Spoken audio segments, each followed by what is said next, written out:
Hi, folks. It's Dr. Don. It's Monday night, almost 7 p.m. on our holiday. I hope you were able to get a break and enjoy a little bit of the holiday.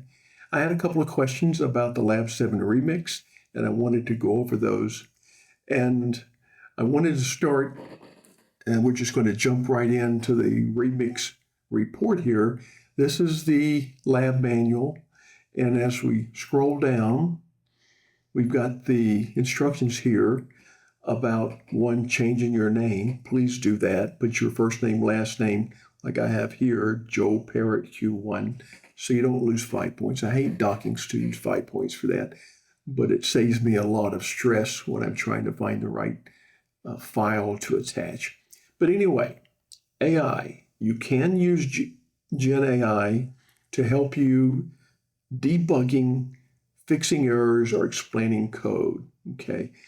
And you can probably do a little bit more than that, but you should not use it to create the entire code block in chunks. First of all, even if you tell it to use R and Downy, and maybe remember to tell it to use infer, sometimes it doesn't do that exactly the way we want you to do it. So get help. You can get it to explain the code, but do the process we've taught you so far. Look at the question in the remix, go find the example in the rehearse, copy the code chunks out of there, and then edit those code chunks. Well, let's go on down here. If you use AI, you need to cite it following APA guidance, and I'll show you an example. There's a link that'll take you back to the current APA guidance on citing. So let's look at research question 1, and it's talking about a hotel ER manager who was looking at admissions to her clinic over the course of a week. She's concerned if the admissions pattern is different from the prior quarter and that she may have to change her staffing. Her staffing plan is based on the ER admissions in that prior quarter. And it gives you, for the prior quarter, the percentage of ER admissions in 4 time blocks was morning, 14%, afternoon, 29, evening, 36, and night, 21. So that's the given, the last quarter. And then she's got data for the current week in this clinic CSV file. It was 600 admissions. And is there sufficient evidence in the recent data to indicate the proportions of admissions to the clinic have changed? Will she have to revise her staffing?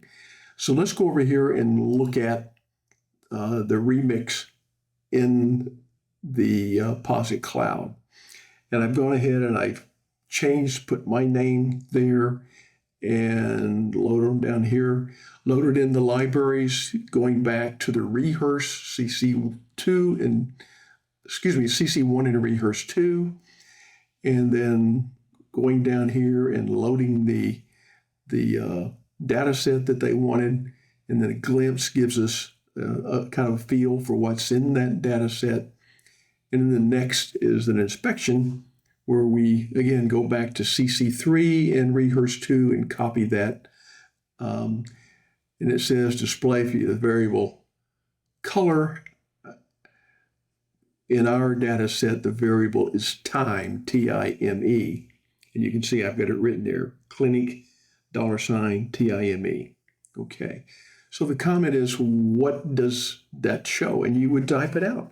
I see that the categorical variable time has 4 levels, morning, afternoon, evening, and night. And there's 600 observations. You can write that in there. Just type it in, type it out. Okay. And then we go on down here, and I'm going to go a little bit further. And here's where we plot the data visualization again, jumping back to CC4 in R2, the goodness of fit. And here's my comment. I said, it shows a histogram of the count of patients in the 4 time blocks in the data set time. I use Claude to help me find and fix an error in the code for the chart. Okay. And then I give a citation to Claude. And you can see it's got a link here, a shareable link. And down at the bottom of the paper, you would put the typical academic APA reference, give the the more information that APA tells you about this Claude chat. So let's go look for a second at Claude. And here I've got the free version of Claude open. And this is an old conversation back when I was just getting information. But you get the point here. In this chat, up in the corner is a share button. Click on that, and you want public access so that anybody can follow it. If you click on private, then I can't look and see what you're doing. Click on that, check mark, copy the link, and then paste it into your worksheet. Okay, that's Claude. If we go to Gemini, if you're using Gemini, it's something similar. And up here, it gives you this little funky symbol. I don't know what that means. Share, and it creates a link. Then you copy it, and this is a public link. And again, remember, never put any PII, personally identifiable information, in your chats, because if you've got a shareable link, you don't want other people seeing those. You just want to keep it on your academic subject. And then the same thing is in ChatGPT free version. Whoops, let me close this. Here, I was getting information when I shared with you about the free plans. Share button again in the upper right, opens here, and it reminds you about PII, and then you copy the link copy, and then paste it into your report. So that's the process. I hope this helps. If you have any more questions, reach out and grab me.